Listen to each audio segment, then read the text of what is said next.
Hi, everyone, and welcome to our virtual field day, Rotational Grazing and Cover Crop Integration. My name is Emily, and I'm the engagement coordinator with FarmFolk CityFolk. It's really great to see so many familiar faces on the call and obviously a bunch of new ones, so thanks everyone for being here. Before we jump into our program for the evening, we're just going to launch a quick poll for everyone to take. It's only 3 questions, and we really appreciate your feedback, so we're just going to launch it for like a minute, and you can answer those questions. 73% farmers, 20% Amazing. agrologists, and 7% other. Okay, cool. Yeah. Yeah. And I imagine we have people sort of calling in from all over, or is it like Yeah, totally yeah, mixed. cool. Yeah. I love Vancouver that. Island is 37% though. That's Oh, wow, good, nice. good turnout from the island. Can you take a Yeah. screenshot of that, Steve? Because I You can't can't see see it it now. either. Well, because I was playing with the poll earlier, and so now I'm not allowed to see it, I guess. I took screenshots and texted them. Yeah. Thank you. Thanks. We've got Okay. this. Yeah. Okay. Just a few technical difficulties. It wouldn't be a successful Zoom call without it, right? Okay, great. Well, thanks for partaking in that poll. It's always nice to sort of see, the different types of folks who join us, and it's not always a full group of farmers. It's usually a bunch of other people as well. So it's just nice to get an idea of those numbers.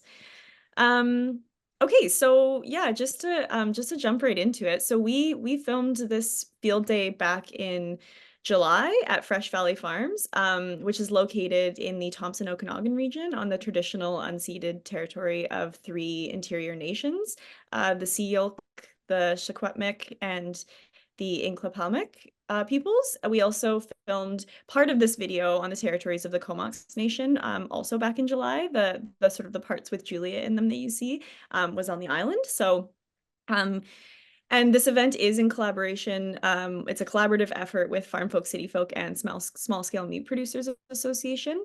So if you aren't already familiar with FarmFolk CityFolk, we are BC's oldest and largest food and agriculture nonprofit. And we were established in 1993, so this year's our 30th birthday, very exciting. Our programs seek to connect, empower, and inspire people to strengthen BC's food systems. Julia is going to jump on in just a minute to talk to you about small-scale meat producers, but I just want to give you a little bit more context. So our cover cropping events, which is what this event is a part of, is that cover cropping series. It's part of our Climate Solutions program, which is our response to the massive potential that agricultural lands have to mitigate climate change through sort of a variety of practices. A lot of those practices that you actually saw come up in the poll. And so our programming aims to engage with various forms or various levels of government to implement climate-friendly policies, work with farmers across BC like yourselves to identify effective climate change mitigation strategies, and of course to empower British Columbians to make climate-friendly food choices. And so I also want to acknowledge that this event is supported by the BC Climate Agri-Solutions Fund, and funding for the BC Climate Agri-Solutions Fund has been provided by Agriculture and Agri-Food Canada through the Agricultural Climate Solutions On-Farm Climate Action Fund. And so tonight, well, as I said previously, my name is Emily, and we are also joined by our engagement manager, Julia Zato, who's going to be kind of just in the background helping out when it's needed. But we're also joined by Julia Smith and Steve Maggot. Julia has been raising a wide range of livestock, including cattle, sheep, poultry, and pigs over the last 12 years. She keeps busy at Blue Sky Ranch, which is also in the Inclapalmec territory. It's near Merritt. Steve is a 4th-generation farmer in Armstrong. He's the owner of Fresh Valley Farms. It's a family-run farm. They do direct marketing business that produces certified organic pasture-raised beef, pork, chicken, and turkey. And Steve manages over 375 acres of croplands and mountainside pasture produces pork from farrow to finish, grass-finished beef from cow-calf, and broiler chickens and turkeys. I think you pulled up an old definition of, sorry. not definition, introduction of from a Oh. website or something. Anyhow, maybe. we don't do farrow to finish now. We actually buy our piglets, and we buy all of our calves as well. So we're not doing cows either. So just had to correct that. That's good to know. You'll also get like a pretty in-depth introduction from Steve in the video, of course. But and just to note, he does all of this with his partner Annalise. So and I'm going to pass it off to Julia now to just sort of give an intro to small scale meat producers and the work that they're doing. Thank you, Emily, and thank you for organizing this event so Steve and I could just show up and look shiny. We really appreciate you and FarmFolk CityFolk. So I'm here with my small scale meat producers hat on today, officially and literally. I'm a founding member along with Steve. We founded the small scale meat producers in 2018. When a group of us came together, frustrated that we weren't able to scale our businesses due primarily to a lot of processing challenges. And the mission of the Small Scale Meat Producers Association is to build greater stability and growth opportunities for small scale meat producers in British Columbia.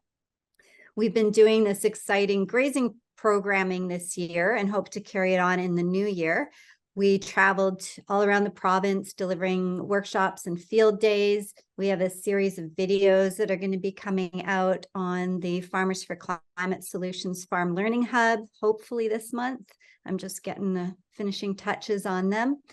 So we encourage you to join us. We send out a newsletter every month with really valuable information in it, like events like this, funding opportunities, opportunities to participate in consultations and research and surveys, and member discounts at retailers and all kinds of good stuff like that.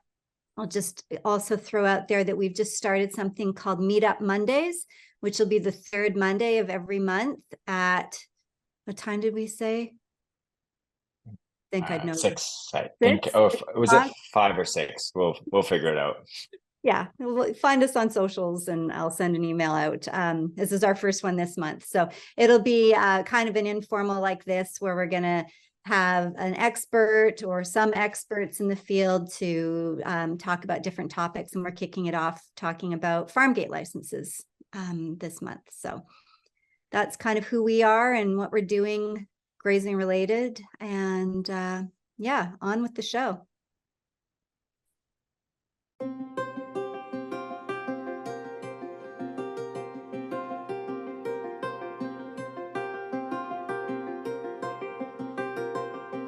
So I'm Steve Maggot. I run Fresh Valley Farms here with my partner Annalise. We're farming with my parents who live down the road on another quarter section, and we're currently, if you count that quarter section and ours and the neighboring lease that we just took on with some investors who purchased that, we're farming about 380 acres altogether, but about 100 arable acres, so the rest is mountainside. So we produce beef, pork, chicken, turkey ourselves on the farm. We also purchase some lamb for processing and sale to our customers. So we also have a butcher shop on site and a poultry slaughter operation. So everything we produce, we process here, we inventory it, we stock it here, and we sell it directly to customers. With the exception of we now buy piglets and calves, so we're not in like the breeding end of everything. We try and stay out of that, but everything from the calf or the piglet or the chick to the end consumer, that's all, vertically integrated, I guess you'd say. I'm Julia Smith. I'm from the beautiful Nicola Valley, where I'm raising a heritage breed of hogs that are critically endangered at our farm up about 3,500 feet above the valley floor. So that's kind of fun and interesting. And I'm the executive director of the Small Scale Meat Producers Association as well. So rotational grazing is what used to happen. Before we domesticated livestock, there was herds of thousands and thousands of bison and elk and other ruminants traveling around on this continent, moving themselves in a pasture rotation, essentially. Lots of animals tightly packed together, eating, moving on, leaving their manure behind, disturbing the ground, introducing, you know, the nutrients back into the soil, and then not coming back until that grass had a chance to regrow. And what we're doing with rotational grazing systems is trying to biomimic these natural systems that worked for thousands and thousands from time immemorial, and that we wrecked. And so what can we take from that? You know, nature knows what it's doing. So we're managing the grazing, mimicking natural systems, feeding the soil, reducing parasite loads because we're not pounding the same area over and over and over again. It's really cool when we start to integrate multi-species in, because even again, you know, the birds are following the bison, and it breaks up the pathogen load. So we're just trying to get back to a natural system in a cultivated, domesticated system. A lot of people are getting more and more interested in rotational grazing these days. There's a lot of good reasons to adopt rotational grazing as part of your management practices. It's better for the animals to keep them moving and, you know, onto fresh pasture every day or 3 times a day or every 2 days, whatever works for your system. It's way better for your soil. Instead of, you know, constantly depleting that soil and needing to replenish those nutrients with chemical fertilizers, or just depleting your soil and having crummy soil, you're using those animals to build soil. The animals are a tool. They're disturbing the soil, they're putting nutrients back into the soil, they're taking that bite of grass, it's sloughing off the roots back in, creating carbon, sequestering carbon in the soil. So it's better for the animals, it's better for your land, it's better for your operations. You're going to get better yields out of those pastures. When we're dealing with really high land values and needing to get more out of smaller spaces, you really want to make sure that you're managing that the best way that you possibly can. We're about 2 years into really working with the highly diversified cover crops, like the cocktails, they might call it. So last year we ordered some of the Covers & Co. blend. They call it a full season cover crop, where it's designed to not be like your in-between cash crops, but actually to do it for an entire season, and we can get a bunch of feed out of it, or you can decide to plow it in if that's what you think the soil needs, or that's what just works out to be best, or you can just graze it. So it's very adaptable, and that's got 15 different varieties in that one, from everything from warm season to cool season: barley, oats, peas, vetch, cowpeas, soybean. There's actually a non-GMO soybean. Yeah, I mean, I can't think of them all, but a lot of what we're doing is on transitional land still. So we haven't been grazing it as much as we would like to be, but just using it as kind of a repair. I don't want to say damage, but you know what, corn after corn, and using chemical sprays and whatnot. So we're just using it to repair what we consider, you know, dead or less than thriving soils. Over at my dad's place, we have some area that's actually, it's a gravel pit over there. So we have some area that a long time ago we brought in clay backfill and covered over what was just purely gravel, right? So it's subsoil. So we've been experimenting there with cover crops to try and turn what would be subsoil into decent soil, and being able to graze that is really useful, because then we're not just cutting it off. We can actually have the cattle trample that down. And then this year, because we have a no-till drill, we tried not working it up for the first time, and that I think has been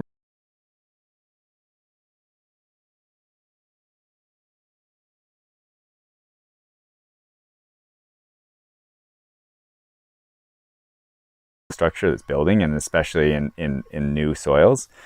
It's very weedy this year, and that's the weeds doing what they're supposed to do, right? It's bad soil, and they're growing there. So instead of just working it up every time, we were able to till in seed right into that, and hopefully that's, you know, taking advantage of the natural soil building process, right? So a season here, God, it's since the heat dome, I think.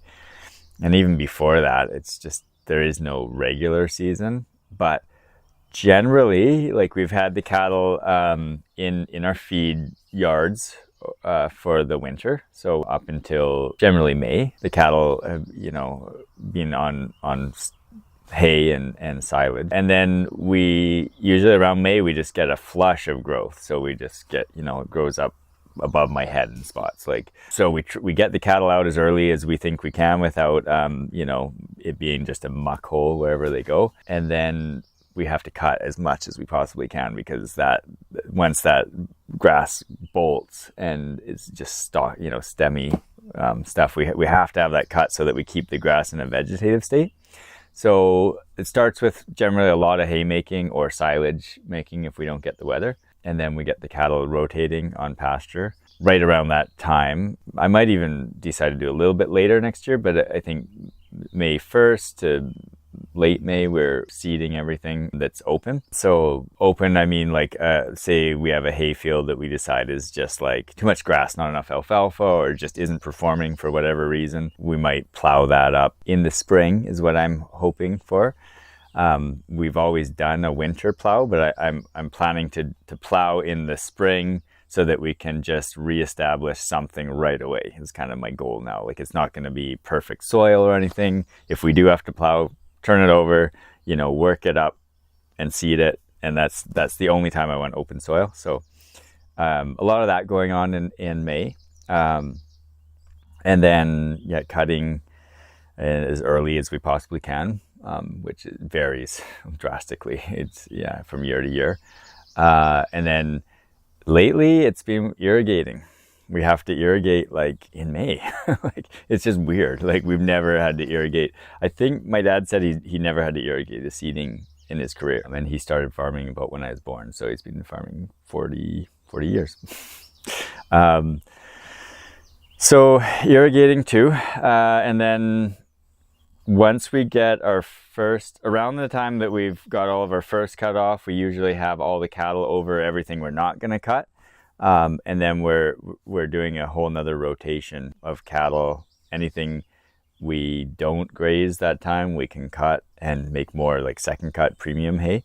And then that just sort of continues on the rest of the season. It's just kind of a balancing act of what are we feeding and what are we cutting so that we have some winter feed. And then we just work the chickens. We work into that anywhere, basically. Chickens are at a different speed of rotation. So hopefully we have a robotic chicken barn, and it's supposed to be here in 3 weeks. So we're going to have our chickens in these robotic barns eventually is the goal, so that it's not a high labor thing, and we can really control where they're going, and it's not just kind of this strip of chicken manure down the field and then where they're day ranging around. We'd like to really be more meticulous about where that goes. So these robotic barns we're getting are going to hopefully help.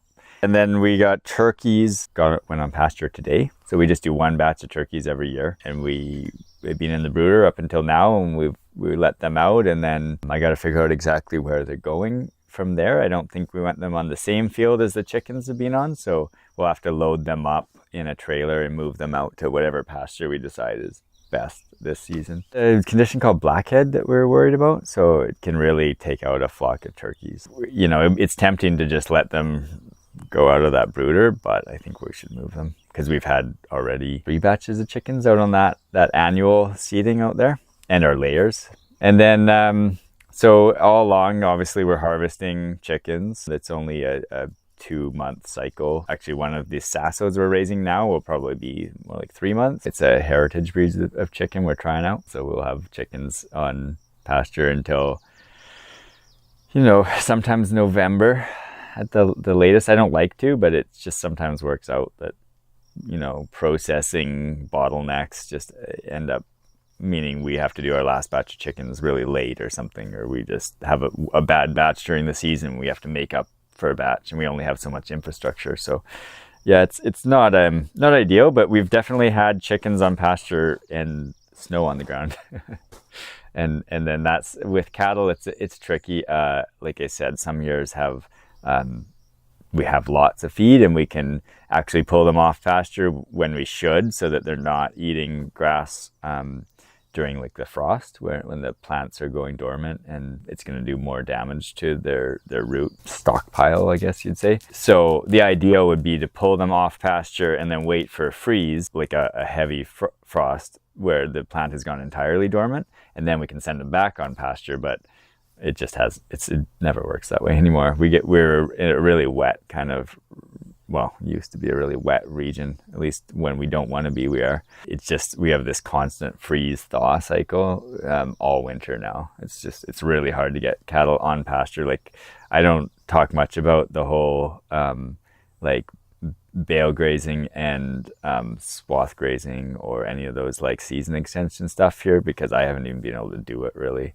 Like, we really like the results of bale grazing. We've tried it and we've seen it, just these amazing green patches. I mean, actually back here you can see it's not where we want it, but the corn is patchy because where we planted Jordan's corn, where he planted the corn, I was bale grazing there. I was just kind of feeding on the field. It wasn't a real good job of bale grazing. Then I worked that up and he seeded into it, but as you can see, you got like really well nutrified spots and spots that are not so well nutrified. I would love to be able to do that, and I think we'll get there someday, but it takes just a whole nother level of infrastructure to be able to like have them on pasture, they're eating on pasture, and then oh no, it warms up and we have to get them off, and then we move them back to the yard so that they're not punching up the ground.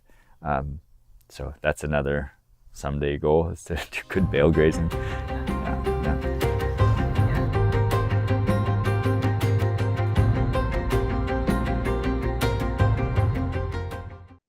Okay, so thanks all for watching. And we're going to sort of jump right into the Q&A portion of the evening. I think first, before we sort of open it up to questions from everyone, Steve, can you give us an update? Did you get the robotic barns for the chickens? Yeah, I think we got it 2 or 3 weeks ago. So we finally got it well after our last batch of chickens was in the freezer. So it didn't help much, but it's we decided to get it delivered regardless, because we wanted to be absolutely sure that we had it going into next season, because we didn't want to be in the position again of we had all of our batches planned out for this one size of barn, which is actually smaller than the infrastructure we had. So the whole season just got messed up by not having it. So now we're good to go first thing next year with that. Yeah. Good, that's great. But you so I guess you haven't had much of a chance to really haven't used it yet. No. Okay. Yeah. That's great. And then the other thing I was hoping maybe you could give us a little bit of context into, because you and I had chatted about this in person, and it actually it just didn't quite make the video, was can you talk to us a little bit about your pigs and how like they play into the farm and like the grazing aspect of it? I know when I was there, they were in the forest. So maybe you could just give a little bit of context. They are generally in the forest now, because I've kind of given up on rotating them on pasture. I've never had enough time to actually do that properly. I actually like the idea of working with these robot chicken housing guys to come up with a good solution for pigs. So maybe we'll try that, like an actually fully automated pig pasturing system or something.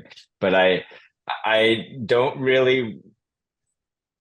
What I'm planning to do now is areas where I want to clear land is where the pigs are. So I'm planning to actually cut down those trees and maybe even chip them right there where the pigs are. So I've just got all kinds of mulch there for the pigs to live in, and then spread that out as best I can as I work up those new pastures. So that's about the best I can say is that I've been able to do, and lots of people have done pastured pork.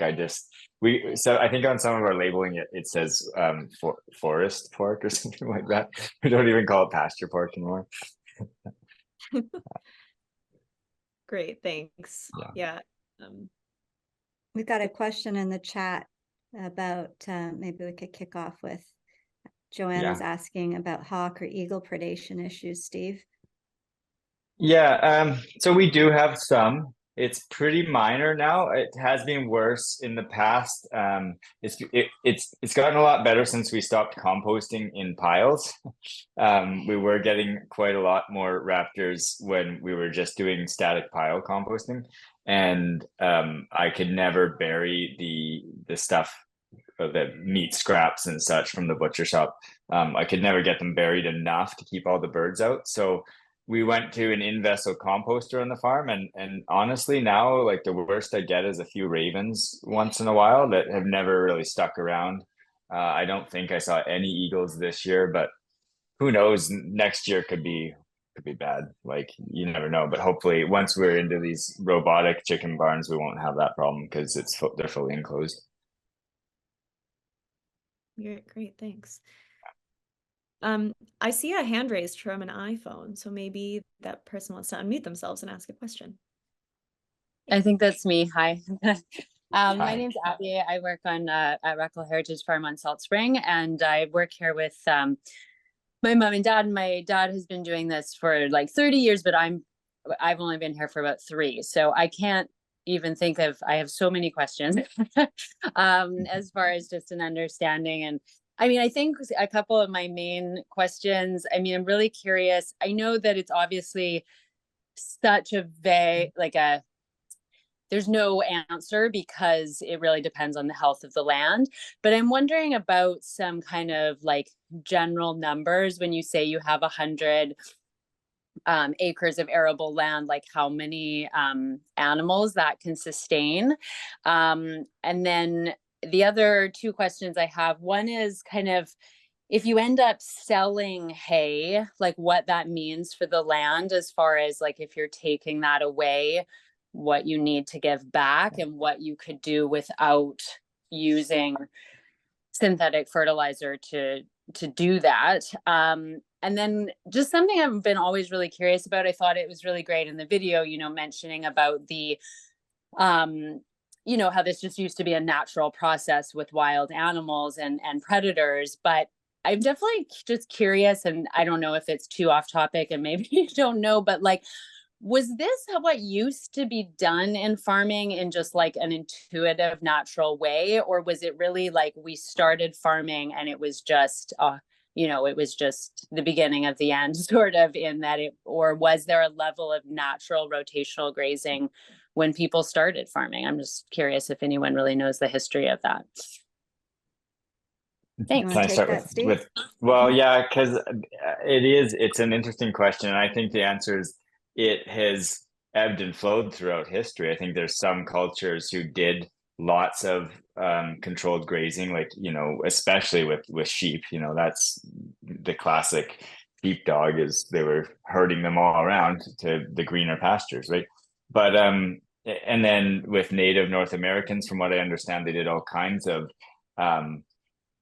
controlled grazing. I wouldn't say that they weren't necessarily domesticated herds, but they had ways of encouraging their herds to go where they wanted. And I don't know much about it, but what I've learned seems to suggest that they were doing a pretty good job of it before we got here.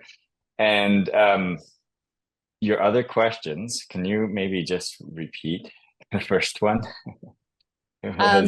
I guess so I guess the 2 questions were what to do if you're selling hay and like how you can not use. Okay. And then the other one was just as far as like a general idea of if you have healthy land, like how much, like for someone who wanted to have X amount of cows. Yeah. So my answer, I am planning to finish out about 100 head of finishers a year. So that's different than if I had cow calf.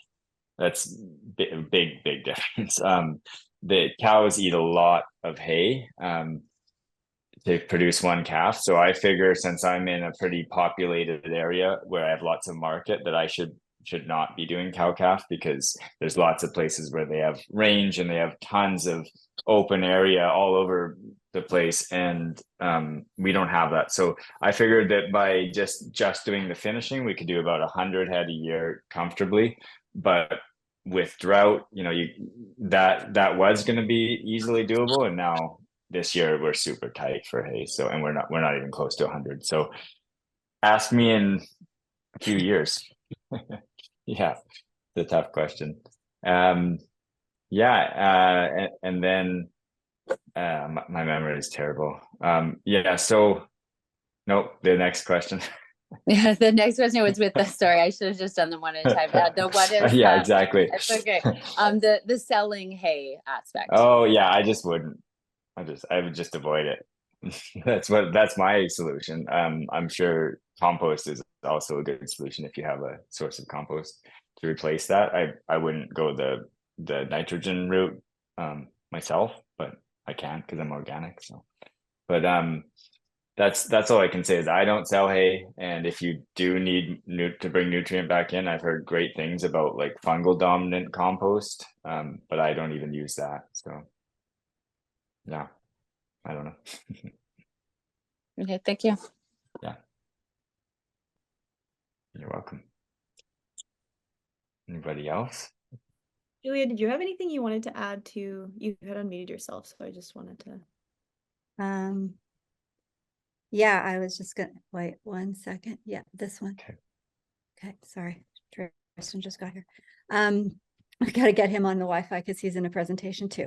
For the history question, I love that one because we used to have to do a good job of rotational grazing. And if you look in England, for example, they used to do it, but they did it with stone walls, right? I mean, aren't we lucky we don't have to do it with stone walls anymore? But we had to because we didn't have synthetic fertilizers to prop up our soils.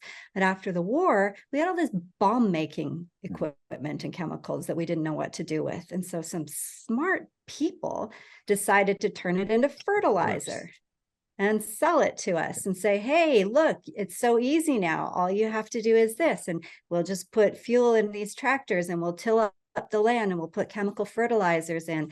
And so we kind of got to cheat. But unfortunately, now we're paying the price for that, as we see. But that was sort of the beginning of the end. So I see a question in the thread here about if the pastures are root bound, does no-till seed drilling work to do, or do you recommend turning the soil over?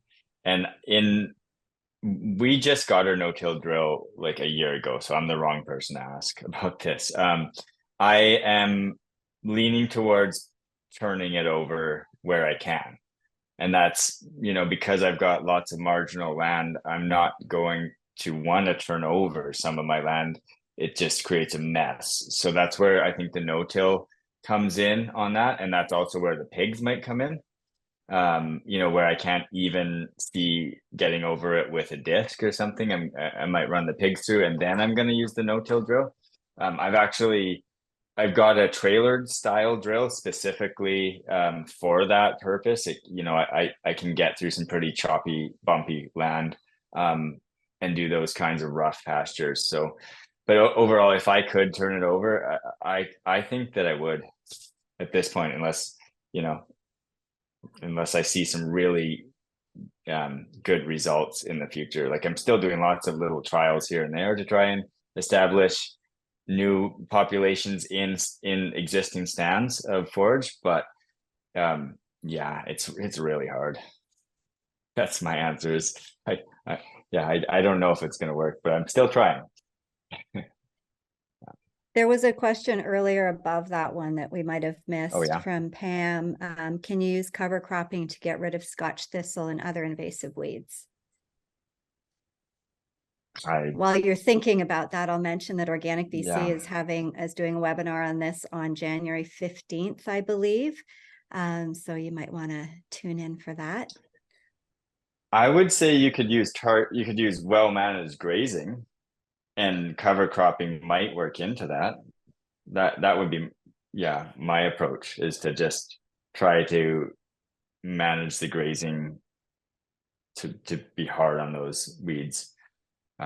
But it's hard to say if like no tilling or even working it up in those situations. I mean, it all depends on your equipment and what time of year you do it. And just farming technique. Yeah, hard to say. Yeah, I'll echo the grazing. I'll drop a link to some interesting research on managing Canada thistle with rotational grazing. It's one of the things we cover in our workshop. If anyone else on this call has any experience, particularly, and this is not just the Julia and Steve show, please feel free to speak up and share. We're all, you can all learn something. Can you steal Tristan from this other call for a minute? Yeah, well, I can talk about Tristan's situation. Yeah, Tristan, when he took his place over, he had a field that was absolutely full of Canada thistle. And somebody said to him, well, what are you going to do about that? And he said, well, I guess I'm going to graze it. And he did. And so we took a picture this summer of that same field, and we couldn't find any Canada thistle in the field. And he went back and, of course, found 3. But yeah, the key is kind of you get on it early. When it's still pretty tender. If it does flower, you could go and top it.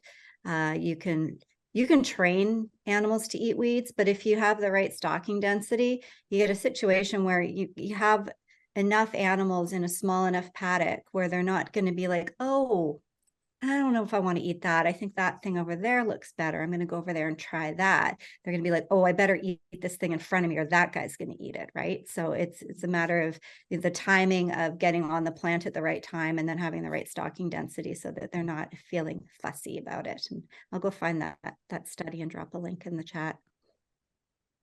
That's great. Thanks. Thanks, Julia. And I can also, I do plan to send out an email afterwards, and I usually compile like all of the resources that we talk about. So I'll definitely be sending out like a full email with all of the resources that end up in the chat. So, and there's some people commenting in the chat here, with some good feedback. This year Paul says we worked 2 pastures that were in rough shape. One we plowed under, and the other we used a no-seed drill. Ask me in a few years what happened. And Joanna says sheep love freshly mown thistle, or at least mine do. Sheep or goats would be a great tool for managing weeds. Yeah. Yeah. I used sheep to manage a lot of weeds this year. And yeah, the trick was just making sure that you had the stocking density right. But I mean, a lot of the times they preferred the weeds over the grass, like more often than not.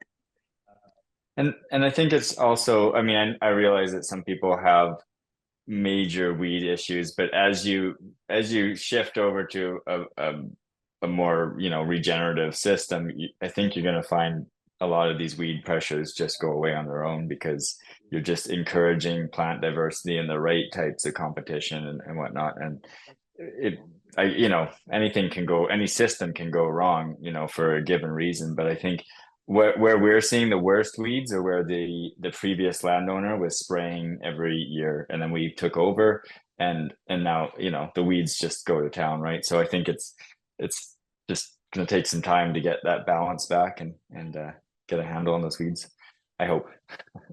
Well, and a lot of weeds really thrive in poor soil conditions, right? So when you improve your soil quality, then you get more beneficial plants moving in. I wanted to jump back in the text thread to Molly Thurston here. She had a question. Molly, why don't you just unmute and ask your question? Yeah. Thanks, you guys. Molly. Nice to hear your voices in the middle of dinner. So I'm not going to turn the video on. I'm sorry. Yeah. No, all good. But no, my question was really about seeding rate, Steve, because we're looking at a similar cover crop mix, thinking about the no-till, and just wondering about seed size. I mean, one of the things that the species you.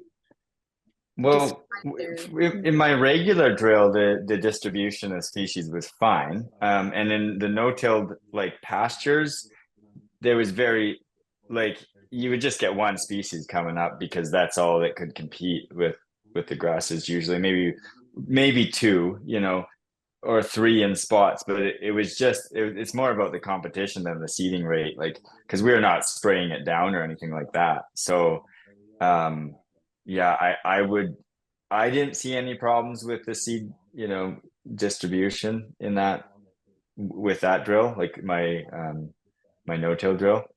And then just the regular, where we did plow it up and made a seed bed and then used just an ancient regular grain drill is pretty good distribution all around. And I just went with the recommended seed rate from Covers & Co. So I believe it was around 50 pounds per acre.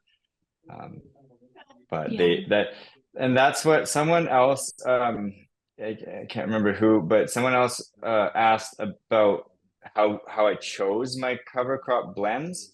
And that's why I went with a company like Covers & Co. because they have done research on each of these blends. Like they put it together and year after year they're improving it and doing webinars and research that you can look at on how it performed. And it's not tailored to our area, which is it's unfortunate we don't have somebody around here doing it, but I still liked the work that's gone into getting those ratios of the blends right, because you can really go wrong there if you put like 5% radish in your cover crop. You might end up with something that's not palatable.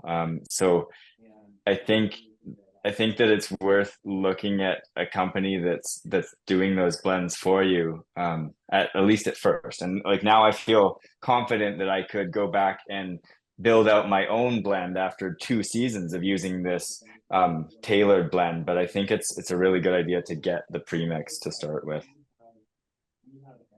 I can't even remember who asked that. But yeah, no, that's great. I think it was Amber. And actually, maybe while we're on that, we could just I just want to touch on like the second or the first part of her question, which was just around like key initial investments. So like if you're cover cropping for the first time in terms of equipment and stuff, like what does that look like? It could look like anything. I mean, if you can rough up a pasture or a field with a harrows and broadcast it, I think you could do some level of cover crop integration or annual crop integration. And then if you want to do a full cover crop, like if you are already doing cropping, like grain cropping or corn, I don't think there's much investment. You just buy the seed, right? So it's the same, in terms of that investment, it's the same as any grain crop seeding. And I think in most places you can find a contract farmer or a neighbor farmer to do that for you, I would think. I don't know about Salt Spring Island necessarily, but most places I would just look at hiring all that stuff, getting that done. I wouldn't invest in the equipment if you want to just start it. But, yeah. Hopefully that answers your question, Amber. And if feel free to unmute yourself and ask follow-up questions if you want. We've got some more questions in the chat here. Jordan's asking, does anyone know of an economical way to keep goats from damaging trees in a silvopasture rotation? They like to take a little nibble from the bark of each tree, which leads to anthrax. So, fencing's too difficult with pepper spraying trees. Or anybody? I have a podcast I listened to just today that was all about that. There's a company in the States who's specializing in establishing silvopasture tree plantations in working pastures. And I will drop that podcast in the link. And what I gathered is that he is just using large clear plastic cylinders, pretty much, that go around the tree, but don't block out the light. And then he uses some fiberglass rods to put up fencing around that enclosure. And then generally he's doing the fencing the trees in lines, so then he just fences down that tree line and does a little loop around each tree. And that's like he's setting up hundreds and hundreds of trees for people as a business. So I'll share that link to the podcast and you should listen to it. Does anyone else on the call have any clever goat tips? I know there's some goat raisers in here. Yeah, I'm interested in that too, because Yeah. my pigs do a real number on them. Okay. The Regenerative Next. Agriculture Podcast. There you go. There was Steve, have you? Sorry, you go ahead, Julia. I just want to make sure we I get to the question further up that I think was missed, and I just Oh, wanna- no, go ahead then. I'm just trying to go in order. Go ahead. Unless so this is a question from Angela, and it's just, do you recommend frost seeding? I haven't done a whole lot of it, but if I could, I would. It's just logistics, getting on there at the right time for me. Like it seems like the snow melts and then, you know, and then it's melted. So we're not seeing a lot of frost on bare ground. So I always feel like I'm a bit too late to do that. Anybody else have experience with frost seeding here?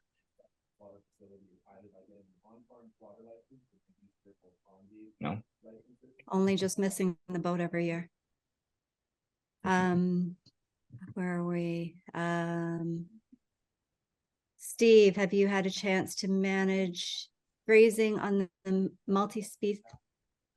Have you had to change how you manage grazing on the multi-species in comparison to grazing grass? I'm not. Oh, that's a good question. Yeah, on the cover crops. You know, this year the cover crops that we did graze at the end of the season, they were eating that better than the alfalfa grass. Like we went directly from that to the alfalfa grass, and after the freeze, the alfalfa grass blend just went like bitter as heck this year, and they didn't want to eat it. I had to force them to eat it pretty well. I don't know if I wasn't even sure if I should be doing that.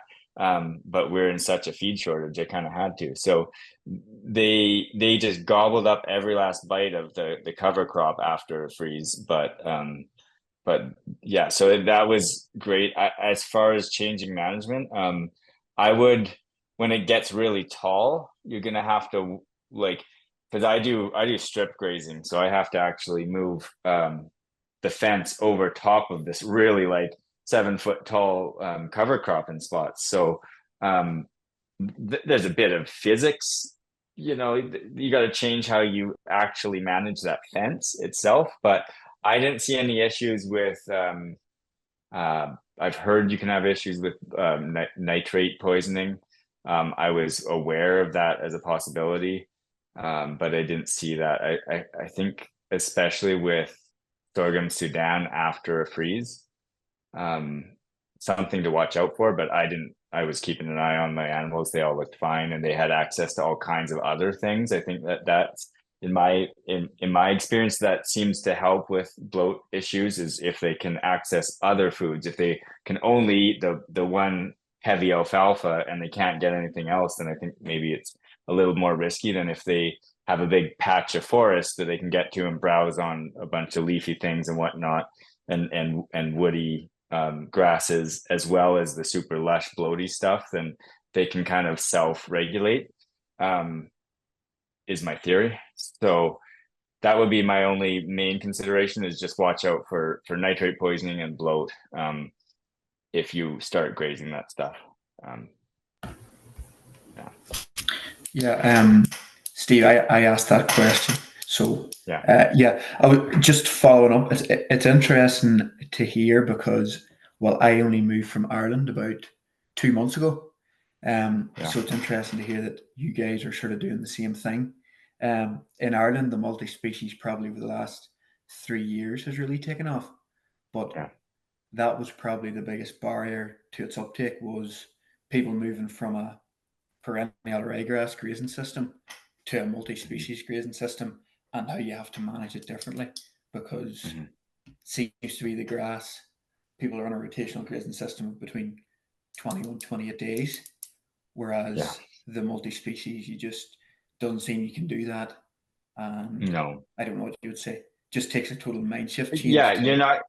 I think that you probably wouldn't see the rewards if you were to just let them into a giant paddock, you know, that you're used to doing with just a ryegrass stand or whatever. I really strip graze. Like, I literally will set the fence 3 times a day with these tumble wheels. if I can. So sometimes 4. Like I literally will, give them the smallest set possible because I have pretty small herds, right? So, but even with a large herd, you might want to consider running a long strip and only giving them 6 feet if that's what you're trying to get them to eat, something that's really tall and woody, but it's like actually got some nutrition to it, and you want them to eat as much as possible. If you make it so they can't actually just trample it all down, like physically, by just giving them a small swath, then you're probably going to get more out of that crop than if you just give them a great big patch and let them trample it, right? I imagine that would be a learning thing. Yeah, so would you say you're grazing it down hard, or it depends what time of year. Like, sometimes you can't avoid that. Like if you're trying to get them on it pretty early while the plants are small and succulent, it's going to be pretty hard to keep them from just grazing it down hard. But sometimes if they aren't going to eat it all, we smash it down hard. We basically want them to drive it into the soil if I'm not looking for it to come back. It all depends on the time of year and the maturity of the plant, right? Yep. Okay. Yep. Thank you very much. Hey, can you tell us how to pronounce your name? How would you pronounce it first? I get all different variations of this. Oh, jeez. I would have just sort of said chain, I guess. Yeah, is it a ch sound at the beginning? Everyone thinks it's a ch, but it's a k. It should be a k. So it's Kieran. Oh, Kieran. Oh, Yeah, of course. But most people guess Ciaran, but it is Kieran. Well, welcome to Canada, Kieran. Yeah, thank you very much. Does anybody have a follow-up question on that? It's kind of a big topic. Anybody else before we move on to the next question? Going once. You're all so quiet. Yeah. I can't see if there's hands up. Emily, are there hands up? I'm just there are no hands up, but there's no hands up. So I encourage, it's always nice when people unmute and join the conversation. We're happy to I have a question. Oh, amazing. My name is Natasha. I live on Vancouver Island. I don't have any livestock yet, but I'm hoping to get some. Just establishing pastures now. And my question is about seeding. So I would like to know if the reason people don't talk about just overseeding on a pasture that maybe needs some more diversity, and then harrowing over top of that, as opposed to digging up your whole field or using your fancy seed drill, which I don't have. Yeah. I've tried it all. Yeah, I've tried everything in terms of overseeding. And the only success I've got that I can say clearly was successful was when I had a stand of alfalfa, like pure alfalfa, and I got tired of trying to crop that. It was too much trouble to try and crop straight alfalfa. So I decided to just overseed that with grass. And I tried a few different methods. One was a packer seeder, like a Brilliant. And another, I think I did just broadcast and harrow, and both ways worked well to establish grass. If you have a grass thick sod, like a thatch, I guess you'd call it, already established, it's very hard to get anything to make its way through that, even when you no-till drill it. And you try and get some good seed to soil contact, in my experience. And everybody has different climates, maybe where you are could work. But I haven't seen much results with just broadcasting into grass. Yeah. And regarding frost seeding, here on the island, we get a lot frost and thaw and then rain on top of that. And it's quite effective for lots grass seeds, or I've done white clover. So yeah, it depends where you are. And yeah. When I first got my new pasture over here, we actually went over all with a little broadcaster I built out of a cordless leaf blower, and I just drilled a hole in the top of a cordless leaf blower, and I funneled clover seed into that leaf blower, and I could cover acres and acres just by walking over it. It's great, and we did see some clover come up for sure. That was probably got a bit of frost, yeah. Thanks. Yeah. Your question, Natasha. I can try and jump back into the chat here. Where did we go? I think we got Paul Hurst. Steve, do you make hay out of your cocktail mix of cover crop or just graze it? If you bale it, what does that look like nutrient wise? It all depends when you cut it, and if it's the first cut or the second cut. I couldn't say. I don't do testing, but I can tell you if you cut it while it's small, you're going to get a really, really high protein, almost dangerously high.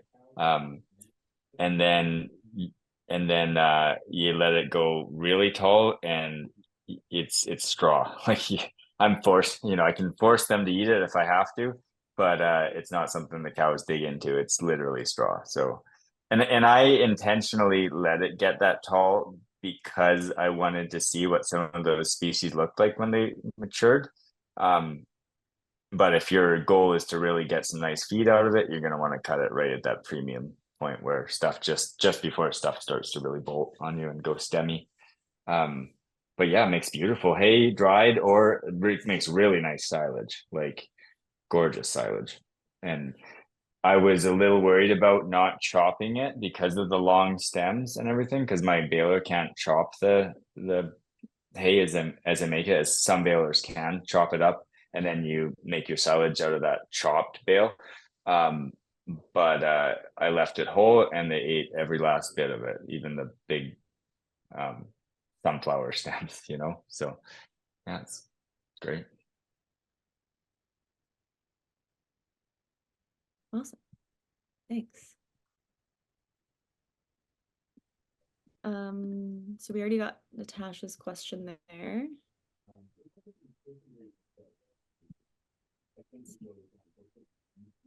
Michelle's got a pro tip for grazing thistle using Fred Provenza speaks to using molasses to influence grazing palatability of thistle for sheep and goat. Yeah, that's great. Jordan's asking, with horse grazing, Julia, is there a more scientific way of determining how much sugar, fiber, protein, etc. your horses are eating in a given amount of time on a pasture? Geez, Jordan, I live in the interior now. We don't worry about stuff like that anymore. Jordan's in fancy Southlands. I can't answer that, but I probably can find the answer for you. Oh, you're in Gibson's? I guess so. That's what he says. Yeah, I mean, I guess you could, send it off for testing, just like you test your hay, I suppose, and then do the math and figure out what size pasture you've got them on. Oh, who would be good to talk to is King Campbell. Mm-hmm. He is a horsey agrologist type. So Jordan, I can connect you with King for that.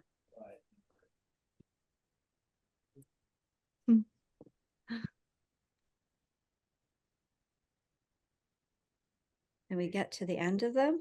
You did. So does anyone, well, before we sort of resort to the questions that were submitted through Eventbrite, what does anyone want to, does anyone have any questions that they want to unmute and ask, or maybe some just I don't know, some experiences that you had, maybe, yeah, just love to open it up, and if anyone wants to jump in. I'll throw a question out there that I know people like to talk about. And because we've got an iPhone with a raised hand. Well, I'm going to ask my question anyway. Steve, can you talk about with multi-species integration into your rotation, how you manage that? With chickens or turkeys and cows and well, not pigs so much, but do you have any recommendations for somebody that's wanting to do a multi-species integration with cover cropping and different species in a rotation?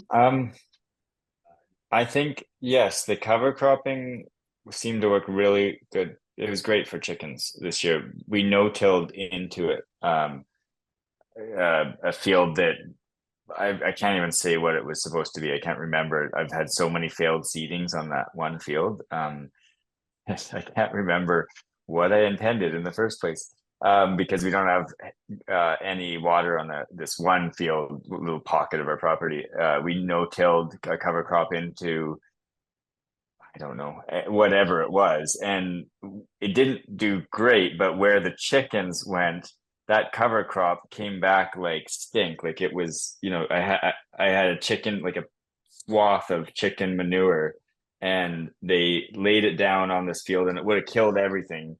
Except then I went over it with a no-till drill and put a cover crop in, and that cover crop, it was the only place in the field that cover crop really thrived. So that would be one of the best ways to integrate like the chicken management into cover cropping. It's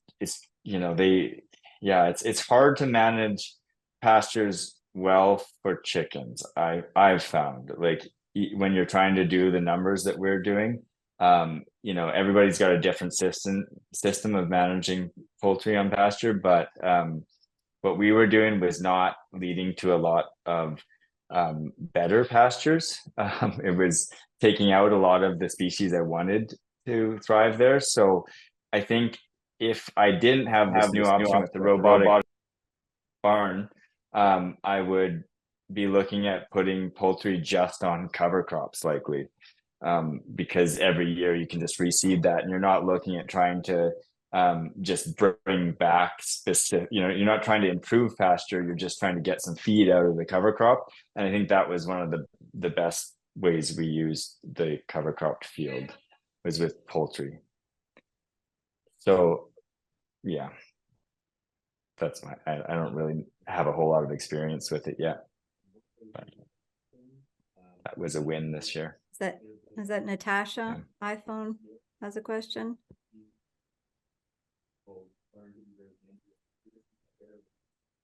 Sorry, that might be me again. I don't know how to make my name on my phone. I figure it out. I guess I don't think this has already been talked about. I mean, what exactly are you looking for? Like how many, I know there's different methods of how often you move the animals, but what are you looking for in particular when you're making those choices?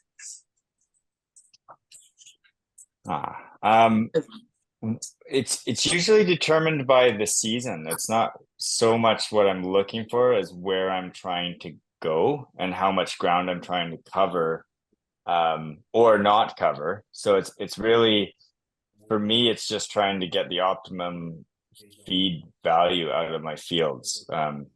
I'm not doing, like, there's lots of people doing grazing where they talk about ways of rejuvenating perennial bunch grasses and such, but I'm on very tame forages. So my goal is, like, I'm taking hayland basically and trying to get as much feed into the cattle without using machines. So in that context, I'm just trying to get the most feed I can out of a lot of these pastures without damaging them.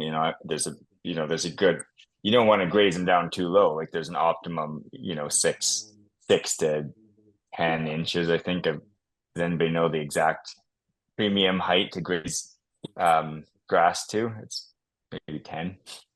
But about half. I guess half is a good rule of thumb if you can leave that much. But really, you're just trying to achieve your goals. Like in my case, it's just trying to fatten cattle. If your main goal is to try to improve a specific pasture, then you're going to think about that specific pasture and how can you improve the health of that, which might mean leaving more behind, right? I can't say, I'm not really the expert in this field though. I just have a bit of experience.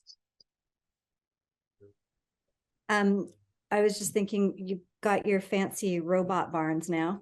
Yeah, well, any other new and emerging technologies on the horizon that you're excited about for managing your pasture rotations? Well, we just so happen to both be Gallagher dealers, which is going to be bringing these collars. Well, actually, they actually hang off of the cow. They kind of sit below the cow's neck, and it's actually a shock collar that you'll be able to virtually fence your property. I think it's called the eShepherd, and I think it's going to be here in a year. We'll be seeing some kind of like trials. Like the supply chain is fairly limited.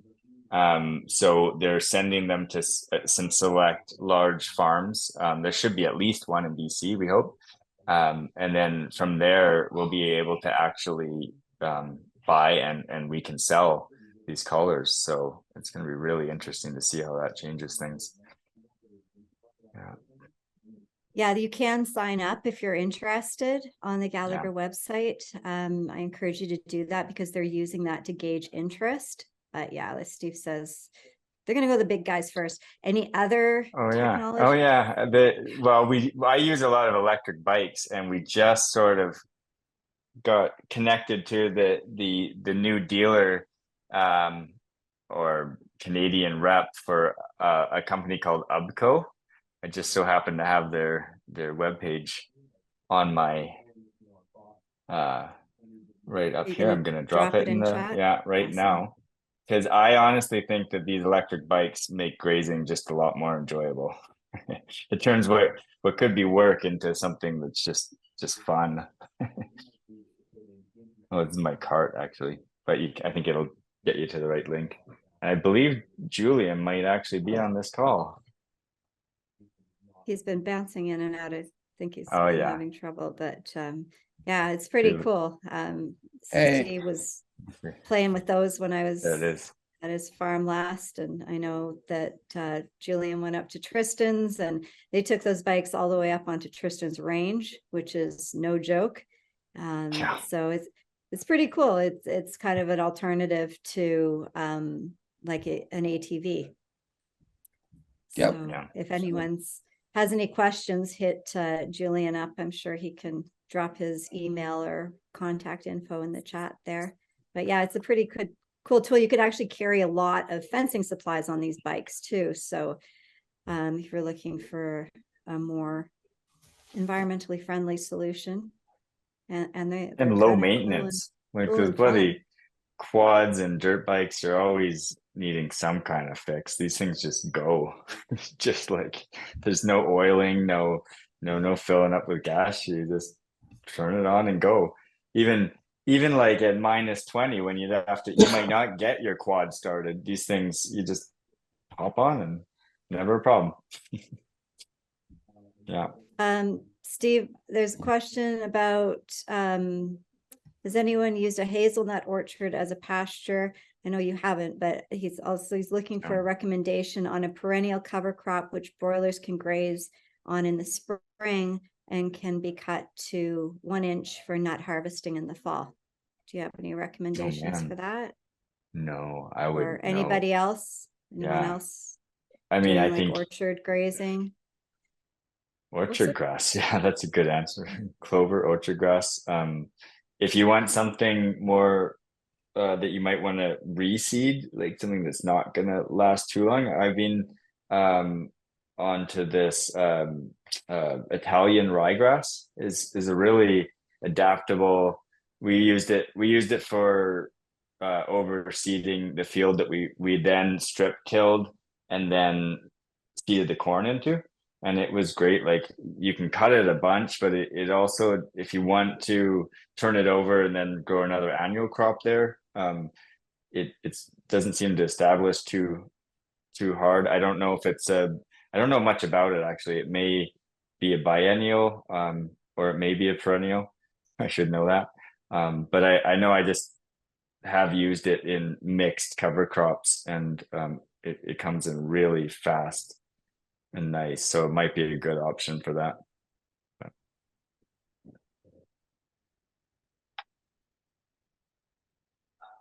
I think we're caught up on questions now. Yeah. What other? I don't know. Oh, go ahead. You go ahead, Steve. Well, I just see the question.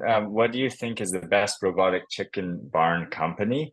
I honestly don't know of any others. I mean, I know there's other companies working on it in Europe, and I know that Pasture Bird is working on like a industrial scale barn.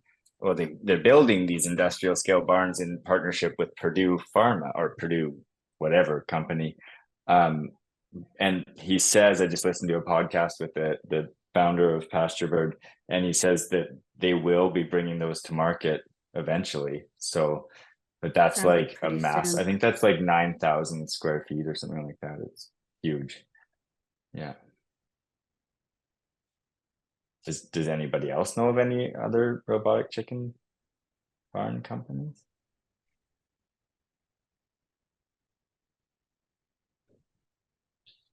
I'm going to jump to the questions that were asked when people registered, because we do have a list of them, and yeah, if no one wants to jump in into the chat or unmute themselves, then maybe I'll just ask a couple here while people are thinking of their next question. So let's just see here. Do you have methods for measuring pasture health and production? Like, what does that look like for you? No. The answer is basically no. I've given up in the last couple of years of trying to judge like it's also dependent on rainfall. Even though we have some irrigation, it's just also rainfall dependent. Like I can't, so the measurement there you'd have to really compare it to your rainfall for that year, and I just haven't been that organized.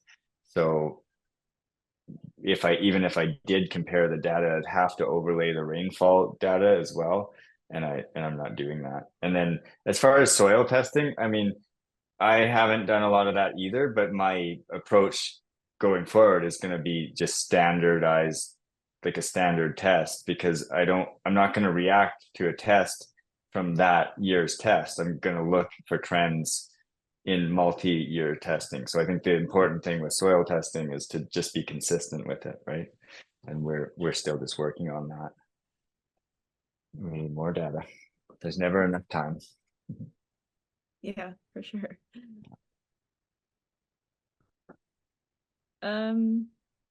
Okay. What about I don't think that we talked about this, so this might be a good what are some suitable fencing options for rotational grazing, and do you have any specific options for goats and pigs? Pigs, I definitely know pigs. My favorite way to fence pigs is using those the Gallagher, and everything I use is Gallagher because I get the dealer pricing on Gallagher stuff. So I'm just gonna talk about that. But I use the insulated line posts for corners. So they're these black plastic posts with a fiberglass core that you can drive with a post driver. You can drive it into any ground. Like I swear to God, you can put it in anywhere. You can get these, like they're solid enough to make a corner post for a pig fence, right? So I make my corners out of those fiberglass posts with the plastic core, and then you have a little clip that goes on that plastic post that holds the wire wherever you want it, right? And it can be like anywhere from right at the ground level to the highest 40 inches or whatever.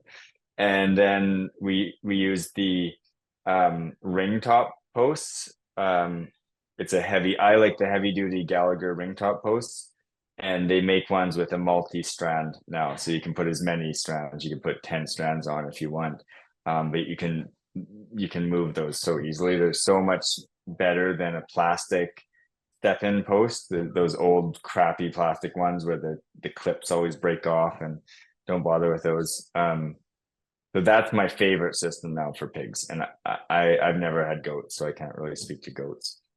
But the smart fence looks like it works pretty well. Never even used it. Julia, do you have some experience with that? I can. Yeah. For my pigs, I keep my pigs in the forest. I've cleverly used them to create a fire break. So they go all around our property on the windward side where the fire would be coming from. And so I have more permanent fencing and then multiple pens that I can move them through. So I have wood posts and 4 or 5 strands of high tensile.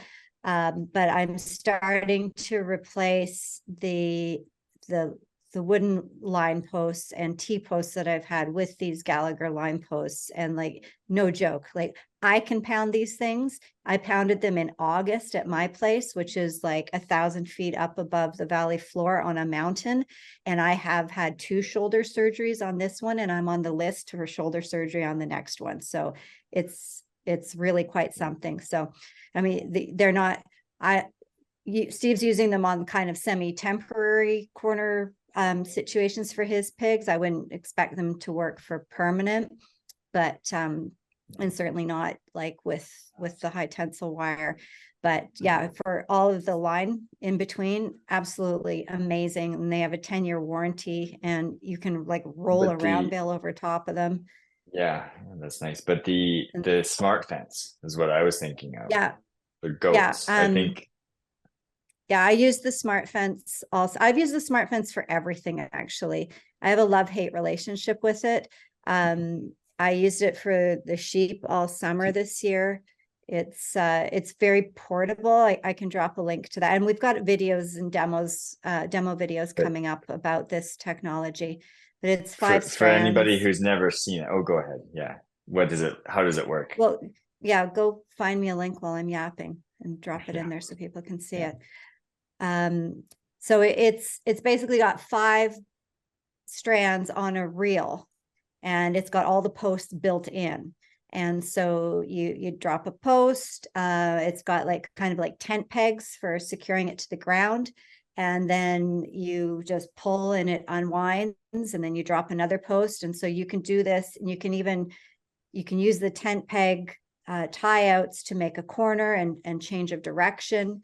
So they're pretty handy. You can put 2 together for larger ones. I think they're particularly great in a situation like what I have is where I've got the perimeter, I've got the high tensile perimeter, and then I can use it to basically create paddocks within the larger field. So you just hook it up to your hot wire on your perimeter fence, and then you can just pull that across. But it's super versatile. Like I used it.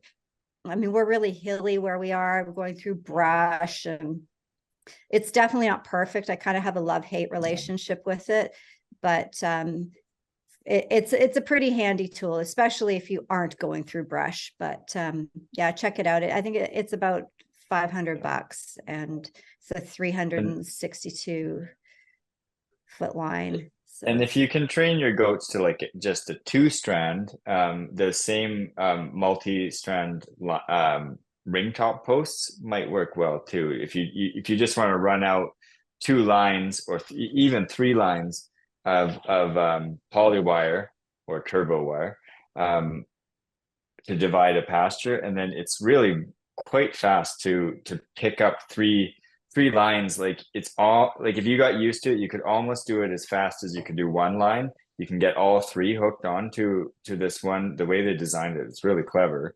And you just lean down, you pick up all 3 wires at once, and you put the thing and you step it into the ground, and you got a 3-stand fence post. And I think if you want a cheaper and somewhat cheaper option to do a lot more fencing, I think that would be the way to go. This is why we do field days. So that like we're sitting here playing charades with fencing recommendations. Yeah. But yeah, we do have in our video series that's coming out, we're going to have, there's one on smart fence. Oh, did you talk about tumble wheels? No. Talk about tumble wheels. This isn't like a Gallagher ad. Tumble wheels. Yeah, it's a shame that when you were filming, we weren't using the tumble wheels because those do make for really good aerial shots. I did.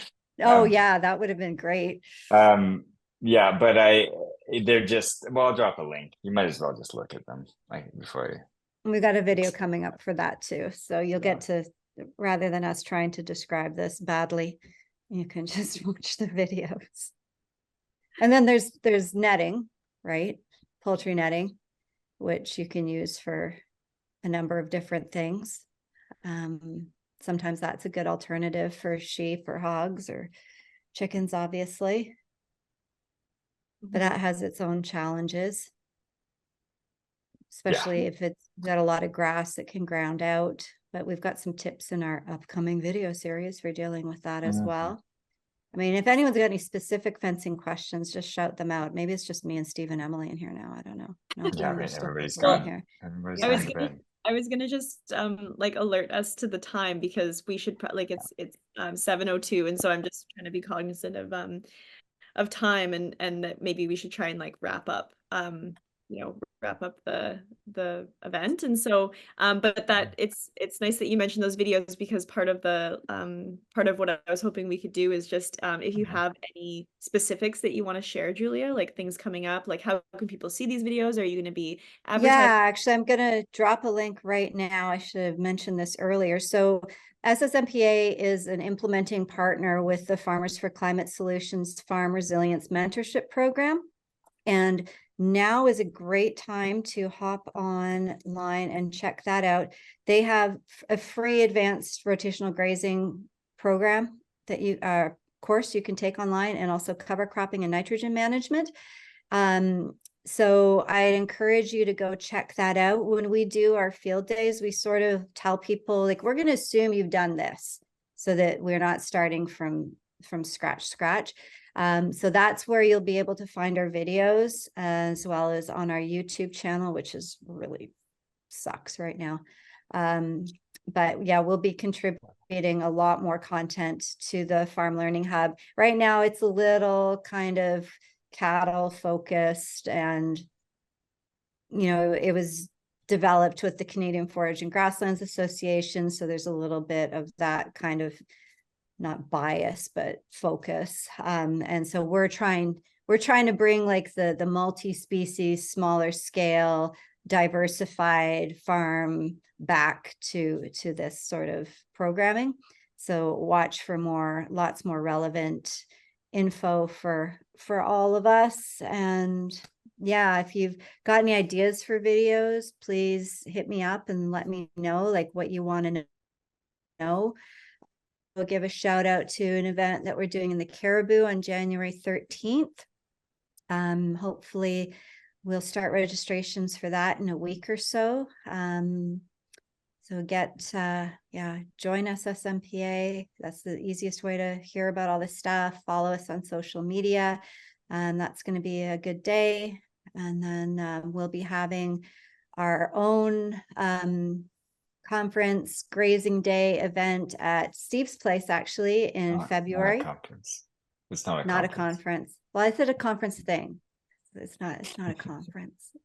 It's a thing where we're all going to get together and talk about rotational grazing and climate resilient livestock production. And so I hope a bunch of you can make it out for that in person. We'll try and do some kind of hybrid. But to actually find out the date, you have to be a member. Yeah, it's an exclusive club.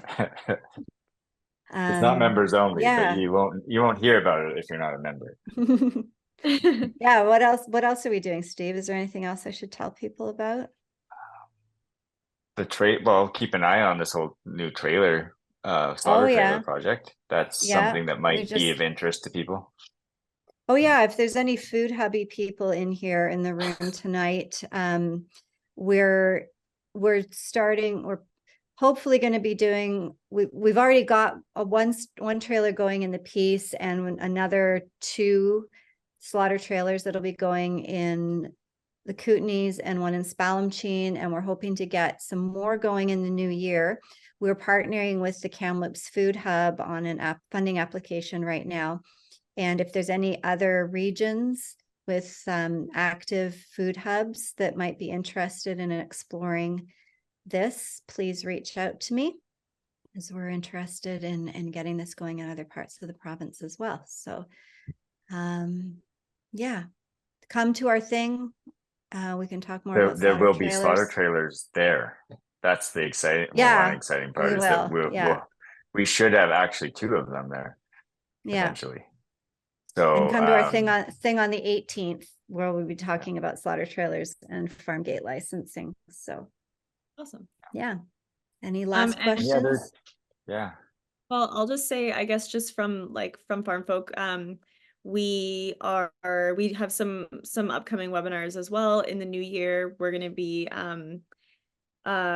doing a cover cropping webinar that's focused on well, in a vineyard. So if there's if there's any vineyard specific folks in here, maybe that's of interest. We're going to be doing another a more vegetable with the forest bowers. We're going to be doing cover cropping in a vegetable production system, and that'll be in February. And then we're teaming up with small scale meat producers again, and I'm going to be doing first week of March. We're going to be doing a similar webinar to this, but with Michelle Schaefer from Whiskey Creek Ranch. So yeah, so that's exciting. So just sort of keep an eye on FarmFolk and small scale meat producers. There's going to be lots of awesome events coming up in the next few months.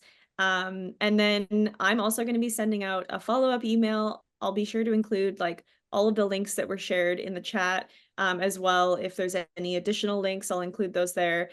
Just sort of making sure that we can get relevant information to everyone. I'm also going to include a survey and would love if you could fill it out. I know that they can be kind of annoying, but I promise you it's short, and it's super helpful for us to have information about what folks want to be learning about and what folks want to be gathering about. So it's appreciated if you fill that out. And then I think other than that, I just want to extend a big thank you to Steve for being here and also hosting me on his farm over the summer to put this video together. It was really fun to be there, and I certainly learned a lot, and it's nice to have you on this call.